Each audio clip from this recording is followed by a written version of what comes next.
Bismillahirrahmanirrahim. Assalamualaikum warahmatullahi wabarakatuh. Al-Fatiha ila hadratin Nabi Sayyidina Muhammadin sallallahu alaihi wa alihi wa sahbihi wa sallam. Kiramil Fatiha. A'udzubillahi minasyaitonir rajim. Bismillahirrahmanirrahim. Alhamdulillahi rabbil alamin. Ar-Rahmanirrahim. Maliki yaumiddin. Iyyaka na'budu wa iyyaka nasta'in. Ihdinas siratal mustaqim. Siratal ladzina an'amta 'alaihim ghairil maghdubi 'alaihim waladdallin. Amin. Bismillahirrahmanirrahim. Alhamdulillahi rabbil alamin. Allahumma salli wa sallim ala sayyidina Muhammadin miftahi babi rahmatillah adada ma fi ilmillah salatan wa salaman daimaini bidawami mulkillah wa ala alihi wa sahbihi adada kulli dharratin alfa marrah. Allahumma salli wa sallim ala nuril anwar wa sirril asrar wa tiryaqil aghyar wa miftahi babil yasar سيدنا ومولانا محمد المختار وآله الأطهار وأصحابه الأخيار عدد نعم الله وإفضاله. سبحانك لا علم لنا إلا ما علمتنا إنك أنت العليم الحكيم. رب اشرح لي صدري ويسر لي أمري واحلل عقدة من لساني يفقه قولي. أستغفر الله العظيم الذي لا إله إلا هو الحي القيوم وأتوب إليه. أما بعد. Alhamdulillah, para jemaah yang dirahmati Allah sekalian, kita berjumpa sekali lagi pada malam ini, malam kelima Rabiul Awal. Subhanallah, jika mana kita mengikuti daripada awal malam pertama Rabiul Awal, kita sudah mendengar daripada apa yang perlu untuk kita kuatkan, tambahkan pada malam pertama bulan Rabiul Awal, kemudian pergi kepada susunannya Imam Abdul Rahman Ad-Dibai, kemudian pembahasan berkenaan dengan surah At-Taubah, dan juga kemudian diikuti dengan pembahasan berkenaan dengan orang-orang munafik, dan sekaligus sekarang kita sedang menceritakan tentang Sayyidina Ka'ab bin Malik radhiyallahu an yang dipulaukan oleh Nabi dan seluruh penduduk-penduduk di Madinah.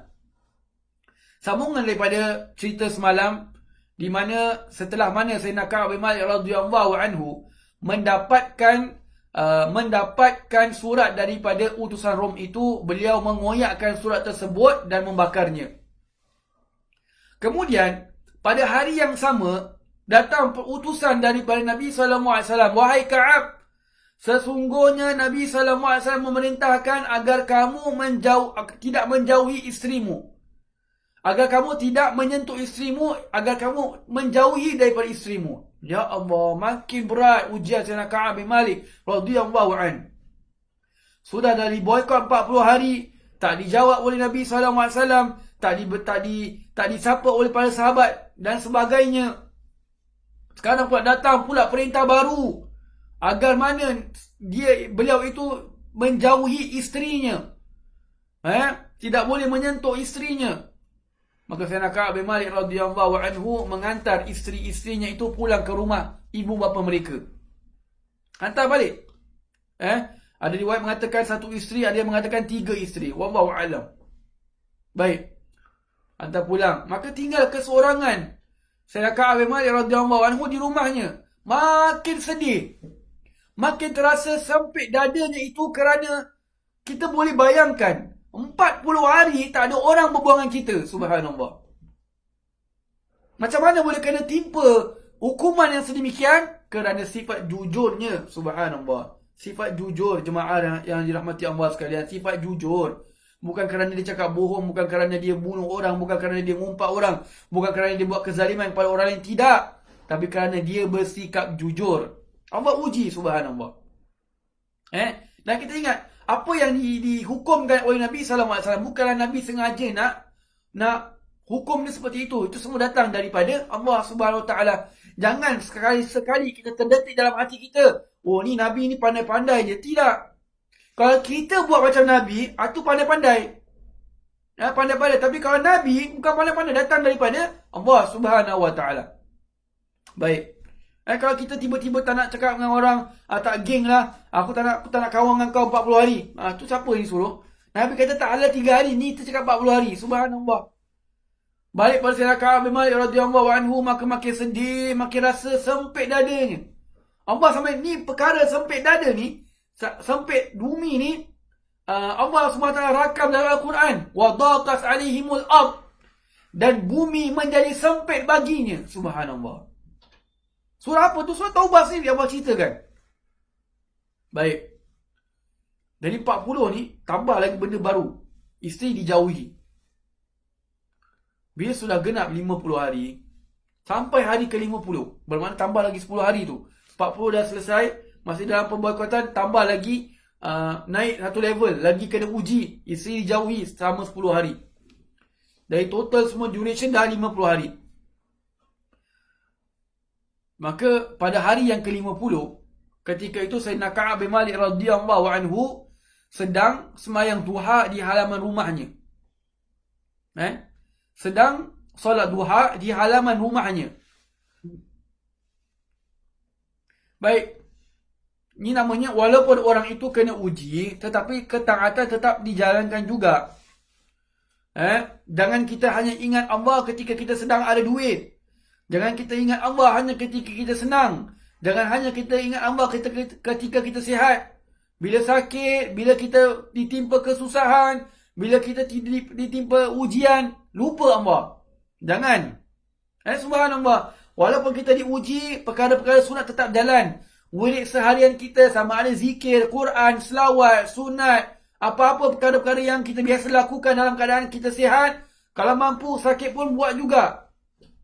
Jangan tinggalkan perkara yang kita, perkara-perkara sunat yang biasa kita lakukan ketika kita ditimpa oleh, ketika kita diuji oleh Allah Subhanahu Wa Taala.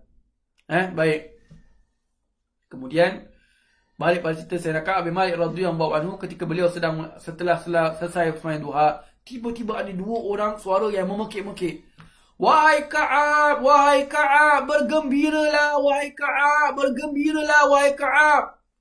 Yang satu lari, satu naik unta. Jadi macam tengah racing tau. Macam tengah challenge, siapa sampai kat Ka'ab dulu. Subhanallah. Yang terangnya tentulah yang naik unta. Jadi bila tahu yang naik unta ni akan sampai dulu, yang tak naik unta ni panjat pokok nak sampaikan suara dulu kepada Sayyidina Ka'ab. Dulu tak ada mikrofon, semua tak ada. Dia pakai pekik-pekik. Wahai Ka'ab, bergembiralah, telah turun ayat daripada Allah, sesungguhnya taubat kamu diterima oleh Allah Subhanahu Wa Taala. Sayyidina Ka'ab ni bila dengar, subhanallah, dia punya happy, luar biasa happy.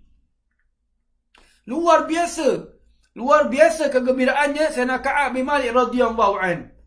Langsung Sayyidina Ka'ab langsung sujud. Sujud apa? Sujud syukur.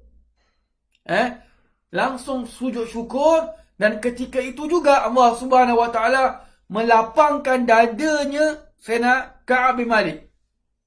Rasa lapang, rasa aman terus. Hilang semua rasa kesempitan dalam dada. Bila dah habis semayang, bila dah habis sujud syukur itu, Sayyidina Ka'ab masuk rumah, ambil 2 helai pakaian, kasih kepada orang yang buat berita gembira. Wallahu alam, saya kurang pasti nama 2 sahabat yang mulia itu yang memberikan good news tu kepada Sayyidina Ka'ab bin Malik radhiyallahu anhu. Maka dengan bergegasnya Sayyidina Ka'ab bin Malik terus pergi ke Masjid Nabawi. Pasal all this while yang diinginkan adalah Nabi SAW itulah yang tumpuan utamanya itu. Sampai semayang pun tengok Nabi. Subhanallah.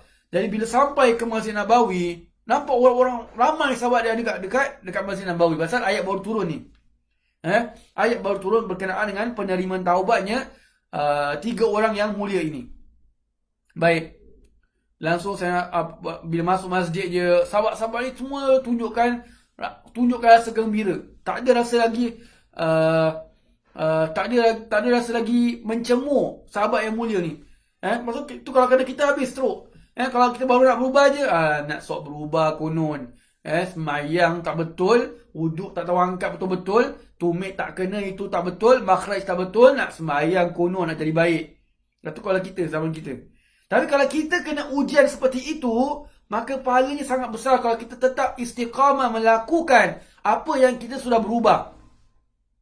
Daripada maksiat kepada taat, kemudian dalam keadaan taat itu kita dihina, maka tetap kita akan diberikan ganjaran yang lebih besar. Kerana benda-benda ni dia seolah-olah menghalang kita, tapi kita tetap nak buat. Subhanallah. Jadi balik tentang cerita Sayyidina Ka'ab bin Malik radhiyallahu anhu.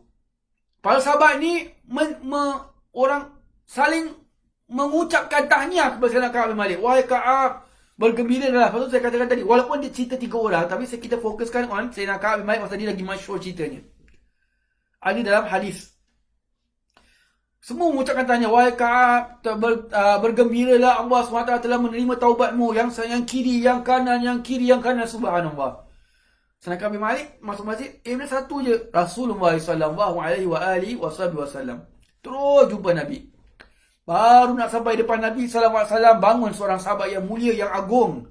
Seorang sahabat yang termasuk sahabat yang dijamin syurga.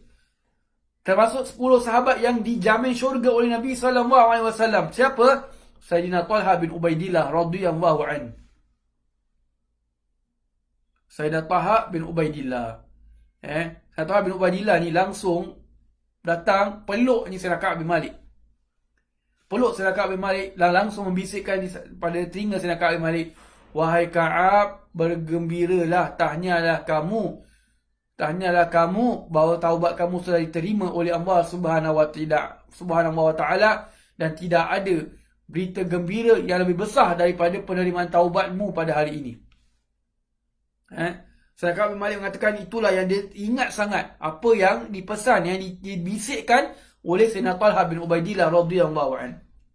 Setelah itu Nabi SAW membangun dan Nabi make it lagi official. Wahai Ka'ab, bergembiralah bahawa Allah SWT telah menerima taubat kamu.